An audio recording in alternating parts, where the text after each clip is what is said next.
at the beginning, Yeah. when you graduated CAA, you went and worked for Jean-Georges? Well, yes. I mean, I graduated and then I did, crazy young person. Like I went and worked in the Florida Keys and then came to my senses. And then in 1992, I worked as a line cook at Bong, Okay. which was amazing experience for so many different reasons. At the time, Jean-Georges only had 2 restaurants. Mm. That's right, people. 2. 2 restaurants. We had Bong and JoJo, so it was he was one day at JoJo, one day at Bong. So if I came in early, which I did all the time, I had the opportunity to actually work with him, cook with him.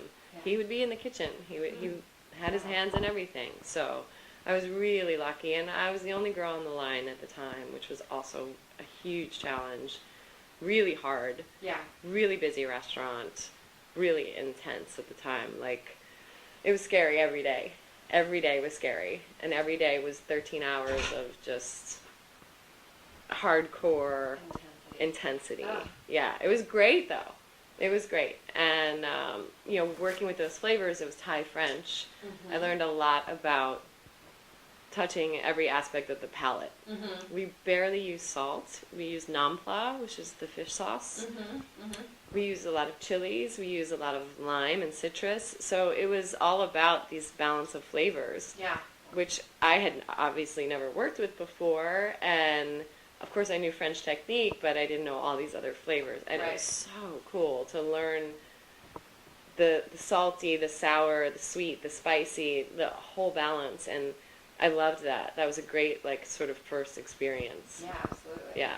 Yeah, and I imagine you still very much use that Oh, now. well, I don't use nam pla that much anymore, but I use my But palate. the idea, the concept of creating a taste. Yeah, that definitely set the tone for me, Mm-hmm.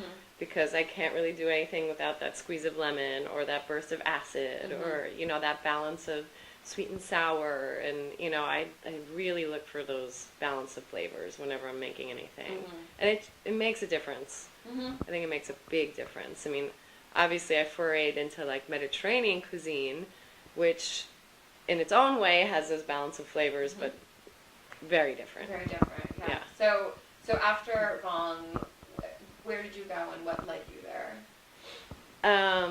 Interestingly enough, I was supposed to do a project that was offered to me by this woman that worked in the Lipstick Cafe right next to Bong, Amy Sacco. You Mm-hmm. might know who she Mm-hmm. is, big nightlife mogul at this point, but she was going to open, I think it might have been Bungalow 81. She had these plans to do this, and she wanted to have little snackety snacks. Mm-hmm. And she'd asked me if I wanted to be involved, and I said yes. And at the time, her boyfriend was Gilbert Lacose, and he suddenly passed away. And she called and said the project's on the back burner. And I know this woman, her name's Diane Forley. She's opening a restaurant called Verbena. You should meet her. I hope you do well, blah, blah, blah. So I ended up meeting Diane Forley, who opened Verbena in 1994, and I opened it with her, and I stayed there for 6 years. Wow. So I started as line cook, I became a sous chef, and then I became her chef de cuisine. It was an amazing project. Really a mentor to me, she was, and I learned so much about seasonal at that time. That was like the explosion of the Union Square Green Market. I mean, Wow. we were on 17th and Irving, went to the Green Market all the time. Yeah. I have visions of the market then as compared to now. Oh, yeah. It's very different. It was a different time. It was very fruitful. There was so many chefs, so many farmers. It was pretty cool. Was it, compared to now it's packed with, obviously, tourists, but Right. everyday people, just shopping for dinner that night. Was that as much there, or was it more I mean, chefs? to me, it was a chefy thing. Yeah. Maybe because it was when I was going, at the time of day or whatever, but it seemed very chef and restaurant oriented. It seemed very European at that time. Mm-hmm. And it just got me on the schedule of seasonal, Mm-hmm. And really Diane got me into that as well, and I just started to get it. March came around and I was sick of what we were using and waiting for the asparagus and the artichokes and the peas to come, and then after a while I was like, okay, I'm sick of those. Let's get the tomatoes. You know, it's like you just felt it. And there was a certain point where you're like, I can't be using tomatoes anymore, you know. And Right. once you get into that routine, you're in it, and it feels weird to use anything else. Yeah. You know. Mhm. And I was lucky I was in this little bubble. You know, after I left, it was 6 years of being there, and it was time to move on. And I saw that the whole world wasn't doing that. You know, and not every restaurant was doing that. It was very weird, you know, to go and see somebody using strawberries in December, or, you know, a tomato salad on a menu in January. Like, it didn't make sense to me, but I got it. I understood, you know. It's like not everybody was understanding it yet. So I was lucky to have lived in that little bubble world of wonderful seasonality, you know, and all these great ideas about food, you know. But she was very advanced in her thinking, and you know, luckily I got to bring that along with me.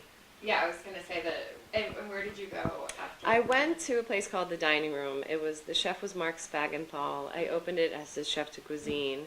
I stayed through sort of review period, but I knew it wasn't exactly what I wanted at the time.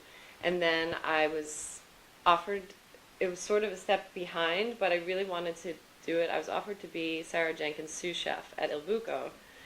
Sarah was amazing.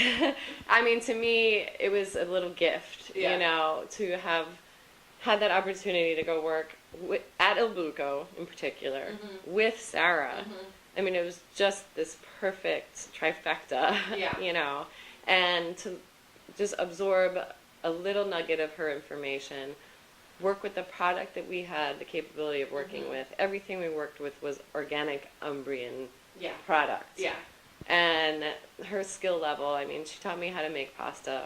I mean, it's like, I'm not worthy, you know, making pasta, cutting up animals, you know, like, you know, it was that, again, another great base, and it made sense. It sort of clicked into my verbena experience, because it wasn't just the full-on Mediterranean, it was Italian, but Italian, regional and authentic, made sense because it was exactly that.